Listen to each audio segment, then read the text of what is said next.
آپ اور ہم جس مقصد سے بیٹھے ہیں اور وہ مقصد کو پورا کرنے کے لیے ہدایت فاؤنڈیشن نے جو پروگرام اس زکریا اسٹریٹ پہ اس موڑ پہ لیا ہے اس کو سمجھ لیں کہ یہ آپ کی زندگی کا ایک چھوٹا سا گزارنے کا جو اللہ کے حکم سے ہوا ہے وہ شروعات ہو چکی ہے. میں اس بات کو شروع کرتا ہوں. ابھی ہمارے حضرت مولانا برکتی صاحب نے جو فرمایا کہ بچپن میں انہوں نے سنا تھا, سنیے گا, غور سے سنیے گا. انہوں نے بچپن میں کہا تھا کہ شیطان اور ابلیس سے ڈرنا نہیں بلکہ ڈرنا کس سے؟ RSS سے ڈرنا. انہوں نے بچپن میں سنا تھا. ان کی عمر آپ دیکھ لیں. اور اس کے بعد آج RSS والوں نے اس پیڑ کو جنم دیا اور وہ پیڑ تناور درخت ہو کے پورے ہندوستان میں پھیل چکا ہے. اور اس کی شاخوں سے آپ کے گھر کے بچوں کو مارا جائے گا. یہ میں بڑی ذمہ داری کے ساتھ کہہ رہا ہوں, کیونکہ جو قوم سوئی رہتی ہے اسے زنجیروں میں جکڑا جاتا ہے اور آپ کو زنجیروں میں جکڑ دیا گیا ہے. اس کی مثال بابری مسجد کا فیصلہ آیا, ہم لوگوں نے قبول کیا, مسلمانوں نے قبول کیا.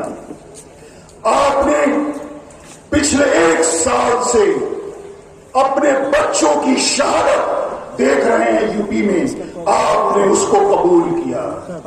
آپ کی مسجدوں کو توڑنے کے لیے راستہ ہموار کرتے گئے اور توڑتے چلے گئے.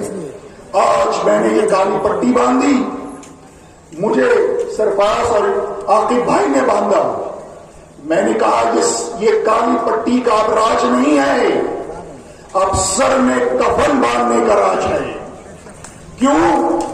کیونکہ یہ سمجھ لو کہ اب مودی سرکار کی RSS سرکار نے پوری طرح ہندوستان کے اندر قانونی دائرے کے اندر رہتے ہوئے آپ کے سامنے بل پیش کر دیا اور پارلیمنٹ اور راج سبھا میں اسے پاس کروا دیا. اور اس کا عمل آپ اتنے آرام سے بیٹھے ہیں. ہمارا یوپی کا بھائی نہیں بیٹھا ہے, آپ فون کر لیں اگر یوپی کے کوئی اگر ہے. ایک شخص نے 2 روز پہلے پٹی باندھا تھا ایک نوجوان نے یوپی میں, اسے اٹھا کے اریسٹ کر لیا گیا اور 2 لاکھ کا جرمانہ اس پر لگایا گیا ہے. یہ RSS والوں نے اپنے پیغام کو بھیجا کے سینٹرل حکومت میں اور پارلیمنٹ میں پاس کر کے آپ کو شکنجے میں کسنے کے لیے قانون کا دائرہ لے لیا گیا ہے. حالانکہ پارلیمنٹ میں راج سبھا میں پاس ہو چکا ہے بل, لیکن ابھی ہمارے پرائم منسٹر کا سگنیچر اس میں نہیں ہوا. لیکن یوپی میں کارروائی شروع ہو چکی ہے. کلکٹر اور DM کو یہ آرڈر کر دیا گیا ہے جتنی غیر قانونی وقف بورڈ کی زمینیں ہیں اس پہ سروے شروع کر دیا جائے, اور شروع ہو چکا ہے. میں یہاں کھڑے ہو کے آپ لوگوں کو صرف یہ بتانا چاہتا ہوں کہ اب اٹھ جائیں.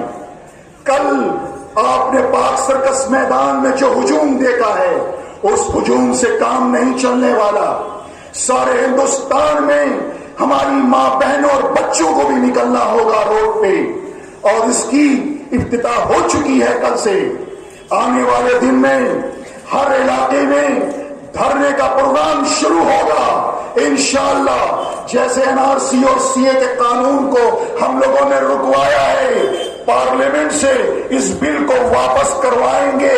دھرنا شروع ہونے والا ہے. آپ سبوں کو یہ پیغام دے دوں, بہت جلدی ہر مسلم علاقے, ہر غیر مسلم علاقے میں ہم یہ دھرنا دینے جا رہے ہیں. آپ کو معلوم ہے ہمارے مسلمان بھائیوں کے ساتھ پارلیمنٹ میں 230 ہمارے جو غیر مسلم ہندو بھائی ہیں ان لوگوں نے ہم لوگوں کا ساتھ دیا ہے, جو پارلیمنٹ میں پوری طاقت کے ساتھ بل مودی نہیں لا سکا. یاد رکھیں, ہمیں اپنے غیر مسلم بھائیوں کا پورا اعتماد ہے کہ جو آج ہم اس سرزمین پہ کھڑے ہیں اور آگے اس سرزمین پہ ضرور ہندوستان کی اس دہلی سرکار کے پاس آپ کو اور ہم کو چلنا ہے. کیوں؟ کیونکہ اب آپ سمجھ لیں کہ آپ جب مریں گے تو آپ کو دفنانے کے لیے زمین ملے گا کہ نہیں ملے گا. یہ سوچ کے رہے ہیں کہ آپ کی آنے والی نسلوں کو مسجد میں نماز پڑھنے ملے گا کہ نہیں ملے گا. آپ کے امیر شاہ پرسوں روز بڑی اعتماد کے ساتھ کہہ رہے تھے کہ مسلمان بھائی ہمارے ساتھ ہیں. نہیں، پورا ہندوستان کا مسلمان آپ کے ساتھ نہیں ہے، کیونکہ آپ ساورکر کی نسلوں میں سے ہیں. جب آپ انگریزوں کے غلاموں میں کی نسلوں میں سے ہیں، ہم ان نسلوں میں سے نہیں ہیں. ہم نے ہندوستان کو بڑی قربانیاں دے کے ہمارے آباء و اجداد نے بچایا. دوسری بات یہ آپ سمجھ لیں کہ یہ وقت امینڈمنٹ بل، یہ آپ کے باپ دادا نے جو مسجدیں بنائی ہیں اس مسجدوں کو بند کرنے کے لیے، درگاہوں کو بند کرنے کے لیے، قبرستان کو بند کرنے کا بل ہے. آپ اس کو اتنا اطمینان سے نہ لیں. میری ماں بہنیں بھائی جو سن رہے ہیں، ایک دم بآواز بلند کہہ رہا ہوں، یہ آپ کی مسجدوں پہ آنے والے دن پہ حملہ شروع کر دیں گے. اگر نہیں ہے تو یو پی میں آج آپ خبریں پڑھ لیں. یہ پروگرام لیا اسکائی فاؤنڈیشن نے، سرفراز بھائی نے، عاقب بھائی نے، پرویز بھائی نے، بہت بہترین ہے. یہ پروگرام چلتا رہے گا اور آگے آپ سبوں کو اس میں قدم ملانا ہے. کیوں؟ کیونکہ RSS کے مشن کو ختم کرنا ہے اور ہندوستان کو اپنی جو مذہبی ہماری آزادی ہے، جو قانون کو جو ہم کو اختیار دیتا ہے، اس قانون کے بیچ میں رہتے ہوئے ہم اپنا آندولن ہمیشہ قائم رکھیں گے جب تک بل واپس نہیں ہوگا. یہی بات کہتے ہوئے بات ختم کرتا ہوں. جے ہند.